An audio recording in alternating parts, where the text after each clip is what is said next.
حامدوں و مصلیوں و مسلمہ۔ اللہ جل وعلا ناظرین کرام، سامعین کرام، آپ کو دو جہاں کی خوشیاں عطا فرمائے۔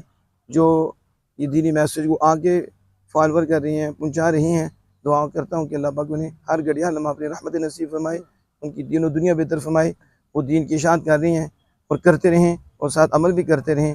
ہمارے لیے بھی دعا کریں کہ ہم بھی یہ سلسلہ جاری رکھیں اور اس پہ عمل بھی کریں، اور دین متین کا آخری دم تک سپاہی بن کر ہم یہ پیغام آگے پہنچاتے رہیں۔ حضرت محترم نبی مکرم فخر دو عالم صلی اللہ علیہ وسلم اس کائنات میں سب سے ممتاز ہستی کا نام ہے، اور سب سے ممتاز ہستی حضور ہے۔ اللہ کے بعد سب سے بڑے رتبے والے ہمارے آقا ہیں، حضور سے بڑے رتبے والا کوئی نہیں ہے۔ اور پھر اللہ نے اپنے محبوب کو جو نام دیے ہیں نا، ان میں وہ کچھ ممتاز نام ہے، وہ کسی کو ملے ہی نہیں۔ وہ ایسے نام ہے کہ نام میں کمال ہے، اور اس نام کی وسعت کو بھی کوئی نہیں پہنچ سکتا۔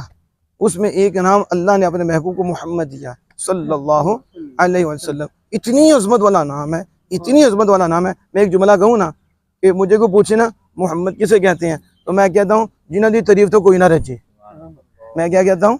جن کی تعریف سے کوئی نہ رچے، بار بار بار بار جتنے دل کرو یاد ذکر شروع، پھر سکون، پھر مزے۔ لیکن اب سرفراز صاحب، ادھر شاہ صاحب کیسے خوش ہو رہے ہیں کیونکہ حضور کی بات ہو رہی ہے نا، تو محب جو ہوئے پیار جو کرنے والے ہیں۔ کون سا امتی لانتی ہے کہ آقا کے ذکر سے پریشانی ہوگی؟ پھر آقا بھی اللہ کے محبوب ہوں، اور جن کا ہر گھڑی ذکر ہو رہا ہو، اور کوئی لمحہ ایسا نہیں ہے کہ حضور کا رب ذکر نہ کر رہا ہو۔ وہ تو ہماری قسمت میں اللہ نے چن لیا ہے کہ ہم بھی جو وہ کام کر رہا ہے ہمیں بھی وہ کرنے کی توفیق حاصل ہو رہی ہے۔ تو اس میں محمد صلی اللہ علیہ وسلم بڑی عظمت والا ہے۔ اب میں جو بات بتانے لگا آپ حیران ہو کے رہ جائیں گے۔ یہ تورات میں موجود ہے، اور وہاں پہ منبع نے اس کو ذکر کیا ہے، اور یہ خصائص کبریٰ میں موجود ہے، مواہب لدنیہ میں موجود ہے، مختلف الفاظ کے ساتھ دیگر احادیث میں یہ موجود ہے۔ کیا کہ ایک بنی اسرائیل کا شخص تھا، موسیٰ کلیم اللہ علیہ السلام کا امتی تھا۔ اس نے 200 سال گناہ کیا، اور 200 سال میں ایک بھی نیکی نہیں کی۔ 200 سال کا گناہ گار جب فوت ہوا تو لوگوں نے اس کو اٹھا کر کوڑا کرکٹ کے ڈھیر پہ جا کر ڈال دیا، گندگی کے ڈھیر پہ ڈال دیا۔ اس سے پتہ چلتا ہے کہ اس وقت بھی غیرت تھی لوگوں کے اندر۔ آج ہماری غیرت جا رہی ہے، ہم لڑتے ہیں تو اپنی ذات سے، ہم جگڑتے تو اپنی ذات سے۔ دین سے کون منہ بناتا ہے؟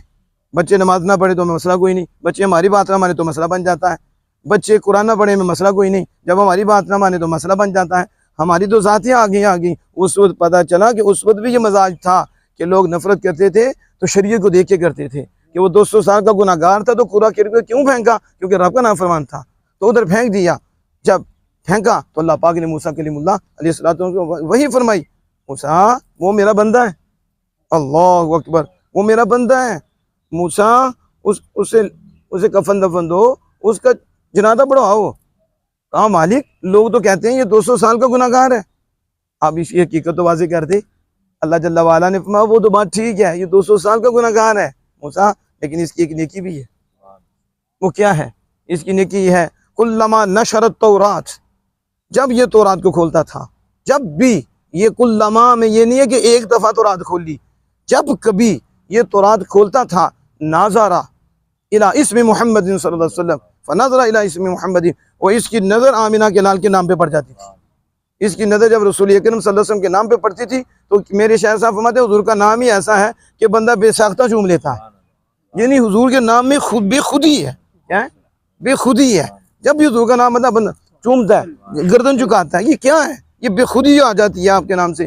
تو جب بھی وہ تورات کھولتا نا، نام مصطفیٰ کو دیکھتا نا، تو قبلہ، وہ اسے چوم لیتا، فقبلہ، اسے چومتا، صرف چومتا ہی نہیں، وعدہ اللہ، اس کو اپنی آنکھیں اس کے اوپر رکھ دیتا۔ کیا کر دیتا؟ نام کو اپنی آنکھوں سے لگاتا۔ بس موسیٰ میرے یہ جو بندہ ہے مجھے اس کا یہ عمل پسند آ گیا، میرے یار کے نام کا اتنا ادب کرتا ہے کہ صرف دیکھتا ہی نہیں، دیکھ کے چومتا بھی ہے، اور چوم کے آنکھوں پہ لگاتا ہے۔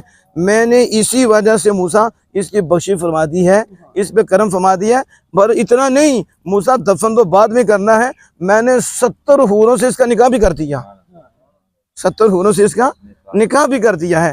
آپ دیکھیں اس میں محمد صلی اللہ علیہ وسلم کی کیا شان ہے۔ ایسے تو نہیں سنی چومتے، ایسے تو نہیں انگوٹھے لگاتے ہیں کہ ہمارے اندر نور آتا ہے، سرور آتا ہے۔ ہم بتاتے ہیں یہ ہمارے آقا ہیں جن کے نام کا ہمارے ہاں اتنا ادب ہے، اس ذات کا کتنا ادب ہوگا، اس کی صفات کا کتنا عدم ہوگا. تو نام مصطفیٰ صلی اللہ علیہ وسلم کی یہ برکتیں ہیں کہ اگر موسیٰ کلیم اللہ کے 200 سال کے گناہ گار پہ نام مصطفیٰ کے ادب کی وجہ سے کرم ہو سکتا ہے، تو آمنہ کے لال کی افضل امت اگر نام مصطفیٰ کا یوں ادب کرے تو کیا کرم کے دروازے نہیں کھل سکتے؟ تو کھلتے ہیں، کھلتے کیوں نہیں؟ کھلتے ہی کھلتے ہیں. بس ہمیں سمجھنے کی ضرورت ہے کہ ہم سمجھیں نام کس کا ہے، ذات کون سی ہے. اس نے میرے اعلیٰ سے کہا تھا کروں تیرے نام پہ جاں فدا. سنو اعلیٰ حضرت ذات کی بات نہیں کر رہے، صفات کی بات نہیں کر رہے، کہہ رہے کروں تیرے نام پہ جاں فدا، نہ بس ایک جہاں دو جہاں فدا. دو جہاں سے بھی نہیں جی بھرا، دو جہاں سے بھی نہیں جی بھرا، کروں کیا کروڑوں جہاں نہیں. یا رسول اللہ یہ ذاتوں پہ حملے کرتی ہیں، یہ آپ کی ذاتوں پہ اعتراض کرتی ہیں، آپ کی صفات پہ اعتراض کرتی ہیں. احمد رضا کے ہاں آپ کے نام کا مقام کیا ہے؟ آپ کہتے ہیں میرے نزدیک آپ کے نام کا مقام یہ ہے کہ میں آپ جان قربان کر دوں، آپ کے نام پہ جان کیا ہے؟ جہاں قربان کر دوں، دو جہاں قربان کر دوں. لیکن میں بے بس ہوں، میرے پاس کروڑوں جہاں نہیں، ایک ایک کر کے آپ کے نام پہ قربان کرتا ہوں. جن کے ہاں نام مصطفیٰ کی یہ شان ہے، ذات مصطفیٰ کی کیا شان ہوگی؟ ایسے تو نہیں اعلیٰ سے کہا جاتا، ایسے تو نہیں امام اہل سنت کہا جاتا. انہوں نے ہمیں بتایا ہے، انہوں نے ہمیں سمجھایا ہے آمنہ کے لال کے نام کی شان کیا ہے. امام بصیری قصیدہ بردہ شریف میں لکھتے ہیں اللہ نے اپنے محبوب کریم صلی اللہ علیہ وسلم کے نام کا جو معجزہ ہے اور نام کے اندر جو نور ہے اللہ نے اسے چھپا کے رکھا. اگر اللہ پاک اس نور کو واضح فرماتا تو نام مصطفیٰ ہڈیوں پہ لیا جاتا، ہڈیوں میں بھی جان پڑ جاتی اور ہڈیاں بھی بولنی پڑ جاتی، قیامت واقع ہو جاتی. اس لیے اللہ پاک نے اسے مخفی رکھا اور پوشیدہ رکھا، قیامت کے دن اظہار ہوگا. اللہ جل وعلا سے دعائیں کہ عمل کی توفیق عطا فرمائے.